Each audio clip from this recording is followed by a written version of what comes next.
Coucou à tous, j'espère que vous allez bien. On se retrouve pour un nouveau podcast. On va continuer à parler de notre pouvoir créateur. Et aujourd'hui, j'aimerais bien reprendre un point qui est ressorti dans le contact télépathique de tout à l'heure. C'est cet aspect de ces obstacles, en fait, qui ne sont jamais gratuits ni inutiles, en fait, dans notre cheminement. Alors, forcément, hein, quand on vise un objectif, qu'on souhaite avancer dans une direction ou une autre, et qu'on voit des difficultés arriver, des portes qui se ferment a priori, des choses comme ça, notre premier réflexe, c'est nous dire: «Ah ben zut, c'est pas de bol, c'est nul, c'est injuste», ce genre de choses. Voilà, ça nous attriste, ça nous met en colère, ça provoque tout un tas de réactions chez nous et c'est parfaitement naturel et humain. Mais ce qui se passe, c'est que quand on comprend, en fait, que tout part de nous, de notre système et ne peut pas provenir de quelque chose d'extérieur à nous, en fait, on commence à entrevoir et de plus en plus avec,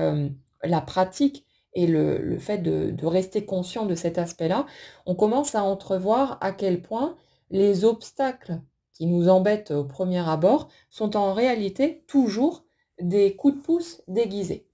Très souvent, les barrières qui se posent vont, par exemple, nous permettre d'envisager d'autres options, d'autres possibilités que jamais de la vie on aurait, pu concevoir s'il n'y avait pas eu ces obstacles. On serait passé par le chemin le plus direct, celui qui aurait été le plus,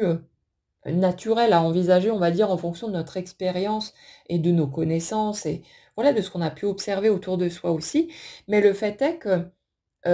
ces éléments, ce choix, qui semble peut-être évident dans un premier temps, est souvent posé sur tout un tas de limitations, en fonction des croyances que l'on porte, de ce qu'on croit possible ou accessible pour nous et de la façon, restreinte dont on se perçoit nous-mêmes. On a une façon tellement de se dévaloriser, de ne pas se rendre compte, en fait, de notre plein potentiel et des possibilités qui sont réellement accessibles si on commence à faire tomber nos barrières mentales.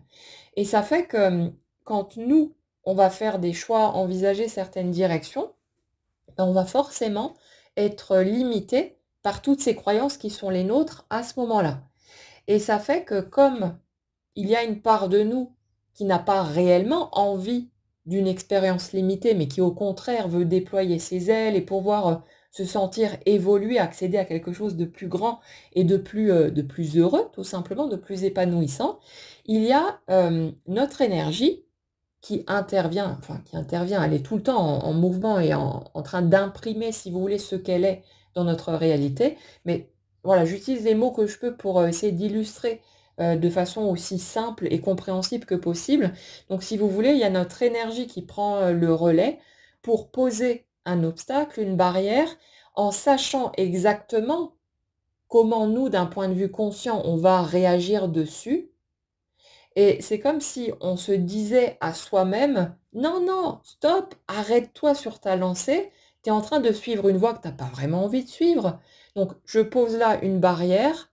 comme ça tu vas être obligé de te poser des questions, de t'interroger, de remettre peut-être en question ce que tu es en train de faire, de projeter et je sais très bien comment tu fonctionnes puisque je suis toi et je sais que là, ça va te pousser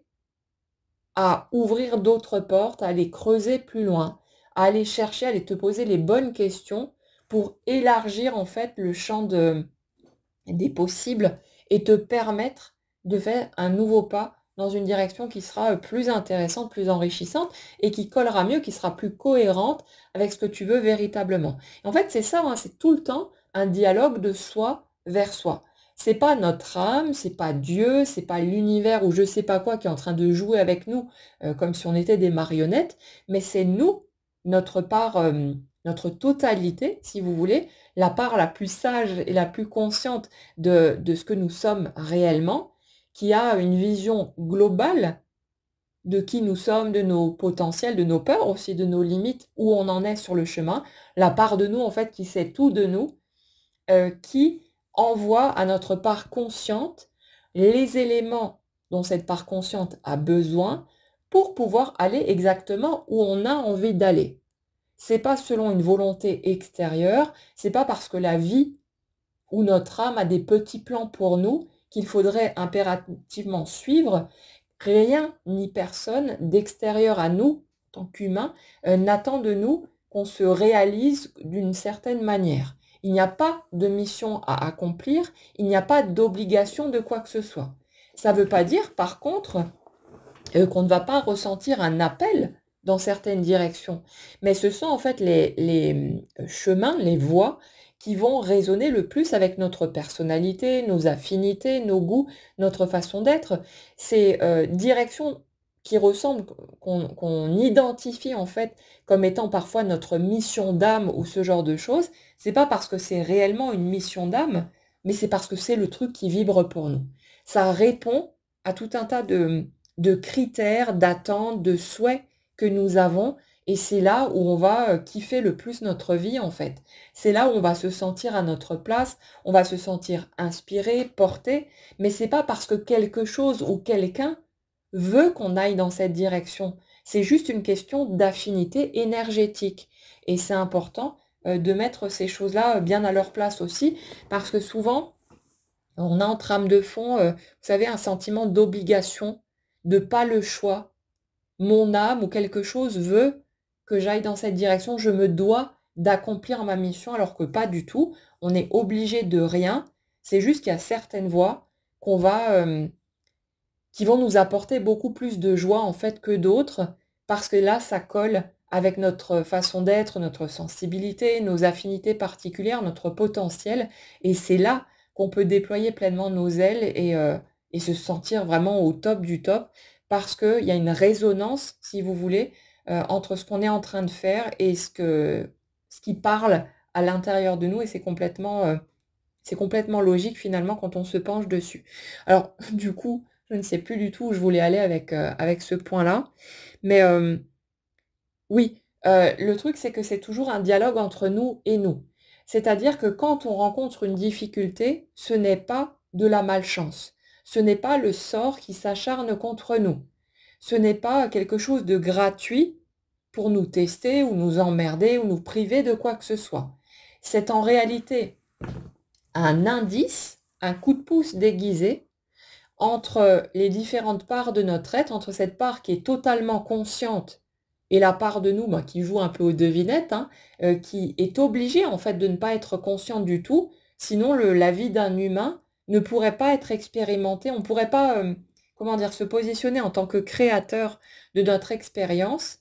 si on avait une conscience pleine et entière du fait d'être déjà un créateur. Il n'y aurait plus de jeu, il n'y aurait plus d'intérêt là-dedans. L'expérience humaine serait complètement dénaturée. Pour pouvoir créer vraiment notre expérience, on a besoin dans un premier temps de ne pas savoir qu'on crée. Parce que c'est comme ça qu'une part de nous va commencer à appeler cette envie de reprendre les rênes, cette envie de redevenir conscient de ce que nous sommes, enfin, va l'appeler ou pas d'ailleurs, hein, parce qu'on est libre aussi de rester totalement inconscient tout au long de sa vie et de juste expérimenter comme si on était endormi, si vous voulez, en quelque sorte, mais sans être conscient du tout de ce qui se passe dans les coulisses. Mais bref, le truc, c'est qu'on a besoin de cette inconscience pour pouvoir être un créateur à part entière. Et si on le savait déjà de base, si on était totalement limpide sur tout ça, bah, il n'y aurait plus d'intérêt en fait à vivre les choses, puisque voilà, ce serait exactement pareil que sur le plan de l'âme. Donc, le truc, c'est que ces obstacles, ces difficultés, quand on va commencer à se rendre compte qu'en réalité, ce sont des panneaux indicateurs qui nous aident à cheminer, à ne pas aller se coller dans des impasses, alors qu'en réalité, on a peut-être aucune envie d'aller par là, on va pouvoir s'appuyer dessus, ça va devenir de précieux alliés, même si sur le coup, ben, c'est pas forcément agréable, hein, bien sûr, parce qu'on a encore nos peurs, on a toujours ce doute de est-ce que c'est vraiment une réalité ou est-ce que finalement je suis juste en train de me raconter des histoires. Donc c'est tout à fait normal qu'il y ait des réactions par rapport à ça. Et puis il y a aussi ce travail de réparation, de guérison émotionnelle qui se fait et qui fait qu'on a besoin d'être secoué, heurté, de ressentir des choses pour pouvoir permettre à notre système de s'auto-réguler, si vous voulez, et de se réparer au fur et à mesure. Mais bref, ces obstacles, ils vont pouvoir nous servir de rebondisseurs, de points de repère pour nous dire: «OK, là, il y a un truc qui coince, il y a quelque chose qui cloche, j'ai, un objectif, mais je vois qu'il y a des blocages, a priori des barrières, quelque chose qui ne fonctionne pas pour me permettre d'atteindre ce que je veux». Et donc, plutôt que de pester, de râler, de rester bloqué là-dessus, je peux me poser 5 minutes et commencer à me demander, qu'est-ce que ça veut dire sur moi? Est-ce qu'il n'y a pas une part de moi que ça arrange de ne pas, voir les choses évoluer? Est-ce qu'il n'y a pas une part de moi qui est rassurée, qui peut-être, se sert de ça comme prétexte pour dire: «Ah ben zut, je peux pas aller dans cette direction, parce qu'en réalité, j'ai peut-être envie de faire autre chose, mais j'ai cru devoir passer par cette première voie, parce que je pensais que c'était la voie qu'il fallait suivre, pour pouvoir aboutir à ce que je souhaite». Mais en fait, on peut, remettre en question ce qui est en train de se produire et notre façon de l'interpréter, et quand on commence à jouer avec ça, ça devient vraiment, incroyable, et ça devient même très amusant. En fait, c'est comme un jeu de piste. On prend les choses avec plus de légèreté et on apprend, à rester connecté au fait que ce qui se présente, c'est nous qui l'appelons. On ne comprend peut-être pas sur le coup, on ne voit pas, tout le plan, mais en fait, c'est bien nous qui sollicitons à un certain niveau ces étapes pour nous donner exactement ce qu'on demande, même si ça passe par des étapes inconfortables et pas toujours très agréables à vivre. Mais plus, en fait, on accepte cet inconfort, qui est toujours temporaire, hein, comme les nuages qui passent, devant le soleil, plus ça devient léger et plus rapidement aussi on traverse ces phases un petit peu plus lourdes. Donc, j'ai vraiment envie de vous dire, si vous avez envie de, vivre, vos étapes de façon un petit peu plus légère, avec plus de douceur, profitez de chaque obstacle ou difficulté ou interdit qui se pose pendant un temps, pour vous demander quelle part de vous pourrait bien, être arrangée par ce qui se passe là. Est-ce qu'il n'y a pas du soulagement là-dedans? En même temps, hein, bien sûr, que les regrets ou ce que vous pouvez ressentir, mais est-ce qu'il n'y a pas une part de vous qui se dit: «Ouf, je vais pas avoir besoin d'y aller, ou en tout cas pas tout de suite, et finalement c'est pas plus mal parce que peut-être que j'ai encore peur d'un truc, peut-être que je ne me sens pas à l'aise, peut-être que j'ai envie de profiter tout simplement de l'étape où j'en suis, et que, j'en avais marre de me sentir obligée de, ou alors j'avais peut-être besoin de souffler un peu, de prendre un peu de recul, de m'octroyer un temps de repos alors que j'ai jamais arrêté de toujours essayer de bouger pour faire bouger ma vie». Donc toutes ces choses-là, observez comment vous vous sentez. Gardez en tête qu'on ne veut jamais une seule chose à la fois et qu'on peut tout à fait vouloir une chose et son contraire en même temps. Donc c'est pas parce que peut-être une part de vous, se dit, «Ah ben tant mieux en fait, parce que j'ai pas envie d'aller par là, ou pas tout de suite», que vous ne voulez pas en même temps y aller aussi. Donc, gardez cette idée que ce n'est pas quelque chose ou autre chose, mais ça peut être quelque chose et un autre élément en même temps, et ça aide beaucoup à concilier, toute cette dualité, ces contradictions dont on est, blindé en fait, et à vivre les choses, un petit peu plus sereinement, et de plus en plus en fait avec la pratique, c'est beaucoup plus léger et agréable de cette façon-là. Donc nos obstacles, nos difficultés, ces portes qu'on perçoit comme fermées, alors déjà il ne faut pas oublier qu'une vie, c'est plein de rebondissements, de changements et parfois d'énormes surprises auxquelles on ne s'attendait absolument pas. Mais, c'est pas parce qu'une porte est fermée à un moment donné qu'elle va le rester pour de bon. On ne sait pas. Ça peut être le cas, mais comme ça peut ne pas être le cas. Et si une porte devait rester fermée, ça ne partirait pas, encore une fois, d'une volonté extérieure, mais ce serait toujours cohérent et parfaitement en accord avec ce que nous, on veut réellement au fond, même si on est persuadé du contraire, parce qu'on a une perception en réalité qui est limitée du champ des possibles, et que peut-être on n'arrive pas à concevoir toutes les autres options qui sont envisageables pour nous. Donc ce que j'ai envie de vous dire aujourd'hui, si vous en avez envie, expérimentez le truc. Observez les obstacles qui sont les vôtres, observez les barrières qui peuvent a priori se poser sur votre chemin, et demandez-vous, quelle part de vous peut être arrangée par ce morceau-là? Est-ce que vous arrivez à percevoir, du soulagement, un sentiment de libération, de la pression qui retombe, parce que peut-être vous étiez en train de vous pousser au derrière pour aller plus vite alors que vous êtes encore dans certaines appréhensions, dans certaines peurs. Regardez ce qui se passe pour vous et gardez en tête que tout ce qui peut se présenter a priori de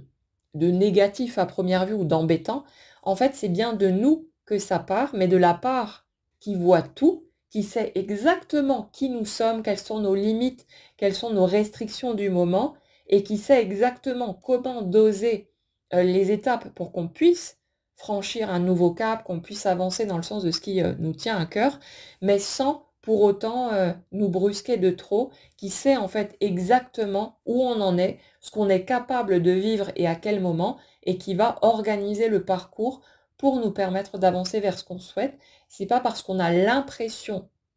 que la vie ne nous emmène pas dans la direction souhaitée que c'est réellement le cas. C'est souvent une interprétation, une illusion, et on ne sait jamais à quel point ce qu'on est en train de vivre, même si ça nous semble absurde ou qu'on comprend vraiment pas ce qui est en train de se produire, à quel point en fait tout ça est utile et précieux pour notre construction, pour nous permettre de poser des briques supplémentaires, mais pour devenir la personne qu'on a réellement envie d'être et pour nous emmener vers ce qu'on a réellement envie d'expérimenter, même si ça semble parfois trop long et tortueux pour l'atteindre, c'est toujours ce but de servir notre plus grand bien, d'être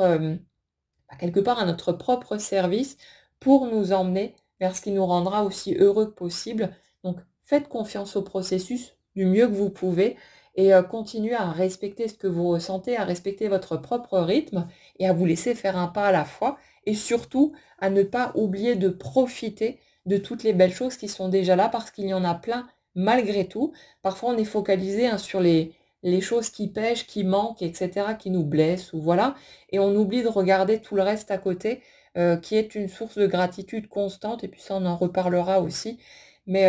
il y a déjà de quoi se réjouir et de quoi avoir envie de dire merci, et le fait de se recentrer là-dessus, bah, ça fait un bien fou aussi, et ça rend le reste du chemin beaucoup plus léger et agréable à traverser en même temps.